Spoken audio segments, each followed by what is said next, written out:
Jibril bwana muonana muitani hata majina nyinyi wawili.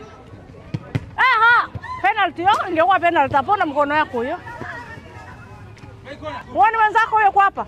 Unampatia nafasi anapewa mpira tu. Kama mtu usipe nafasi. Kila ifikapo tarehe 25 mwezi wa 5 dunia huadhimisha siku ya mpira wa miguu duniani. Lakini siku hii kwa wana michezo ina maana gani? Leo hapa tumefika katika kituo cha kulelea watoto, kwa maana kituo cha kukuza vipaji vya soka nchini Tanzania, Kigamboni Sports Academy. Tumekuja kuzungumza na wadau wa soka wanaolea kituo hichi. Watuambie kitu gani ambacho wao wamekiona hadi kuamua kuanzisha mradi huu mkubwa hapa wa kukuza vipaji kwa watoto. Hiki kituo kimebeba maono gani katika ukuaji wa soka la Tanzania na bara la Afrika? Mimi ni Nyamguma Mahmud. Ambatana nami katika kuangalia simulizi hii nzuri ya kuelekea siku ya mpira wa miguu duniani, lakini pia kuangalia Kigamboni Sports Academy imebeba maono gani katika ukuaji wa soka nchini Tanzania.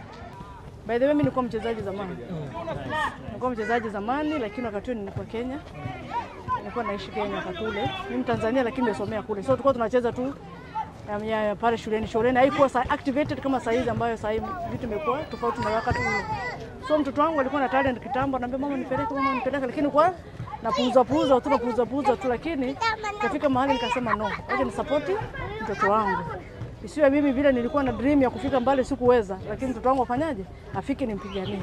Mimi kama mzazi na napenda kuongea na wazazi wenzangu, tafadhali pale popote mpo. Ukiona mtoto wako akona talent. Anaweza kuwa mwingine akona talent lakini mwingine anataka kucheza mpira. Sio kila mtu akona talent ndio ako hapa.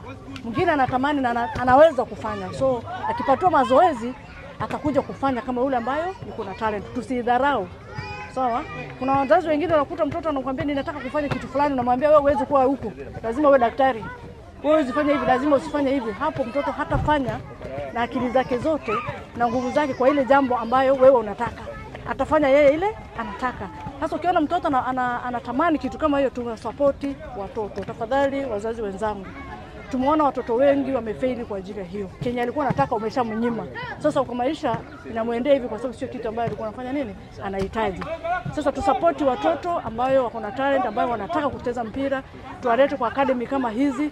Kama mimi niko hapa sipo nyumbani, nimekuja kusupport mtoto wangu hapa. Niko na mtoto mdogo wa kike pale wa miaka 6 na niko na mwingine hapa miaka 10 hapo anasema Jibril pale. Nimekuja kusupport mtoto wangu mtia nguvu aweze kujipambania kwa sababu hiyo ni maisha yake ya baadaye. Majina anaitwa Benjamin Sanga. Ni meneja wa Kigamboni Soccer Academy. Kwenye siku hii ya kuadhimisha mpira wa miguu duniani ni kitu kizuri sana kwa sababu ni mchezo ambao unatuleta pamoja. Tunafurahia sana sisi kama watu wazima, watoto, ni kitu ambacho nakipenda sana. Kwa hiyo na imetoka kwenye furaha imeenda kuwa professional ambayo watu wengi wanatengeneza pesa kupitia hichi, wanafanya maisha kupitia mpira, kwa hiyo ni kitu kizuri sana. Kimsingi sisi kwanza tulikuwa ni watu ambao tunapenda sana mpira. Na katika wakati wetu huko tujaribu kucheza mpira lakini katika level ndogo. Baada ya kuona tuwezi tena kuendelea kutumikia mpira, basi tukasema wacha tutumikie katika namna nyingine. Tuje na platform hii ambayo itawasaidia vijana kutokea chini kuwa na foundation ya mpira wa miguu ambayo hii itaenda kuwasaidia wao, watu wao wa karibu, lakini pia kutusaidia sisi kama taifa katika nyanja tofauti hasa katika mpira huu wa miguu. Kiukweli asasi ambazo zinasimamia mpira huu wa miguu zinajitahidi katika asilimia kubwa sana. Kwa sababu kadi ambavyo siku zinaenda, kadi miaka inavyosogea, mpira unaenda katika level tofauti kabisa.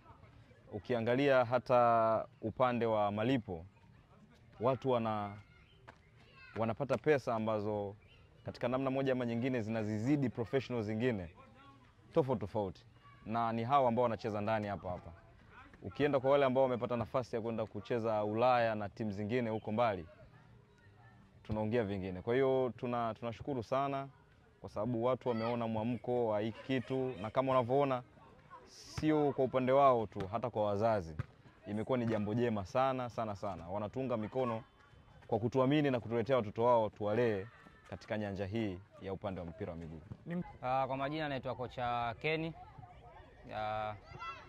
Tuko hapa tuna kama miaka miwili tukiwa tumeanza programu hii. Kikweli kufundisha watoto wadogo sio kazi rahisi. Sio kazi rahisi kwa sababu uelewa wao kidogo ni tofauti na watu wazima. Kwa cha kwanza kufundisha watoto wadogo, kwanza kuna muda unabidi na wewe kama mtoto. Hasa kufundisha level kama hii. Cha kwanza unatakiwa wewe mwenyewe una passion ya kufundisha watoto wadogo. Kwanza kupenda, ukipenda kazi haiwezi kuwa ngumu. Lakini pia kwa umri kama kwa sababu tunafundisha hapa kama unaona unacheza nyuma yangu hapa ni miaka 9 kushuka chini. Kwa mara nyingi tunadili sana na fun.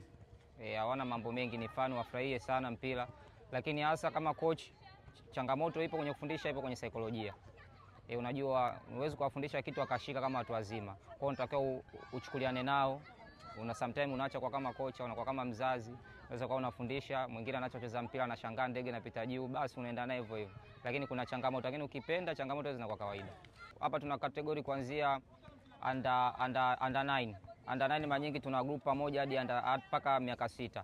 Hawa mara nyingi hatuanzi kwanza kuwafundisha. Skill ya kwanza tunaanza kuwafundisha kwenye mlio ni dribbling, kwa sababu kwa umri wao bado wadogo wanapenda sana kukimbia na mpira. Kwa ukiwafundisha sana pasi na wakuelewi. Kwa tunaanza kwanza na dribbling kwenye msingi wa wadogo. Wakishafika miaka kuanzia 9 kuendelea ndio tunaanza sasa kuongezea na passing. Kwa dribbling unakuwa shamasa, tunaongezea sana passing. Wakishafika 11 kwenda juu miaka 11 kwenda juu ndio tunaongezea sana jinsi gani ya kutengeneza space, kwa sababu mpira ni mchezo ambao wewe yule mchezaji mzuri uweze kutengeneza space. Kwa unaona kuanzia miaka 8 kwenda juu dribbling wamemaster, wakifika miaka 9 kuendelea passing wamekuwa wamemaster, ikifika miaka 11 tunaanza kuongezea sasa jinsi gani sasa waunganisha na jinsi sana wanaweza kutengeneza nafasi, kwa sababu kama unaweza kudribble na kupiga pasi, kinachobakia sasa ni jinsi gani unaweza kutengeneza nafasi, kwa sababu mpira ni mmoja, wachezaji 22 wanatakiwa uweze kutengeneza space ili uweze kucheza. Kwa hiyo kuanzia miaka 11 ndio tunaongezea jinsi gani sasa waweze kutafuta space. Wakishafika sasa miaka under 13 sasa ndo at least washaweza kudribble, kupasia, kutengeneza space. Sasa ndo tunawafundisha sasa jinsi gani sasa kucheza kwenye shape, kwenye system, mfumo. Wanakuwa kidogo tunaongezea na elements za competition na kushindana. Wakifika under 15 wameshamachua sasa, wanacheza 11 na side hadi wakishika under 15 maana yake miaka 2 mpaka 17 tunayosema washa graduate. Sasa inategemea sasa na mtoto level ya talent ikoje, anaweza kucheza sasa mpira wa sasa wa wakubwa. Katika mchezo huu natamani kuwa kama Messi. Kwa Messi kinachonipendeza anatumia mguu wa kushoto kama mimi, alafu anafunga na nilifuatilia tangia nilipokuwa na miaka 5. Sasa hivi na miaka 9 na maendeleo ni mazuri. Ugumu ni kwenye kutumia mguu wa kulia na chepesi ni kwenye kufunga na kupasi. Hapa ananivutia ni Jibrisila. Sisi kama Kigamboni Soccer Academy tulianza mwaka 2013. Mwaka 2013, lakini mwanzo tulikuwa tumeanza na watu wakubwa, yana mimi under 17 na under 20. Kwa hiyo tumekuwa tukikifanya hicho kitu, lakini tukasema kwamba kuna uhitaji wa kuanza kufundisha huu mpira wa miguu kuanzia chini. Kwa hiyo kwenye hii sekta ya watoto wadogo tuna miaka 4 mpaka sasa hivi. Tukiwa mwaka 2021 ndipo tulipoanza hicho kitu. Kwa hiyo tuna miaka 4, na katika hilo soka la wakubwa tayari tumepeleka vijana wetu wasiopungua 7 kwenye klabu ya Azam Football Academy, kwa sababu sisi pia tumeingia ubia nao. Tumekuwa ni kama kituo kidogo cha kulea vijana, lakini tunashirikiana sana na Azam Football Club. Tuko na vijana wa kutosha wasiopungua 100, na so far tuko na center 3, ambayo center moja ndio ina deal na under 17 na under 20, lakini hizi center 2 ndio ziko na under 15, under 13, under 11, under 9 pamoja na under 7.